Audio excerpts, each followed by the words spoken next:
ناس كتير بتصبر على العلاقات مش لأنها قوية، لكن لأنها مش قادرة تواجه الفراغ أو تواجه نفسها. بيقعدوا سنين وهما بيتاكلوا من جوه وبيسموا ده صبر، بس هو في الحقيقة ده مش صبر، ده احتراق داخلي وبيحصل ببطء جدا. الناس دي الصوت اللي جواهم طول الوقت بيقول أنا كويس، أنا قادر، لكن الحقيقة غير كده. ناس بتبقى خايفة ألم الفراق، لان هم فاكرين ان ألم فراق الاموات بس هو اللي مؤلم، وفي نفس الوقت موقنين جدا ان ألم فراق الناس الاحياء اكثر إلاما، لانه زي ما بيتقال على فراق الاموات: يتذكرونه كثيرا فالقليل فغبا فينسى كأن لم يكن. لكن الصعب هو ألم فراق حد عايش ومكمل في حياتنا.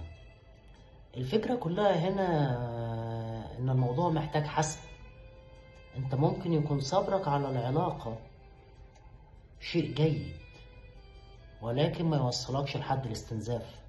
لو كان صبرك ملوش أمل، لو ما كانش فيه ليه نتيجة، هتفضل منتظر وتتحرق من جواك على الفاضي.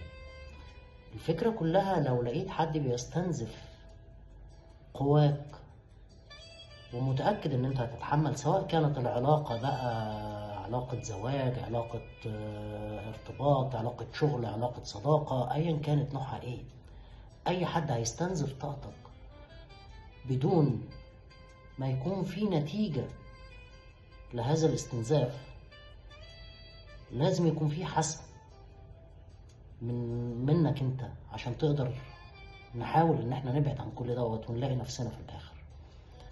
أتمنى لكم حياة سعيدة، وحابب أقول مرة تانية: الصبر لازم يبقى ليه مقابل، غير كده هيكون اسمه استنزاف مش صبر.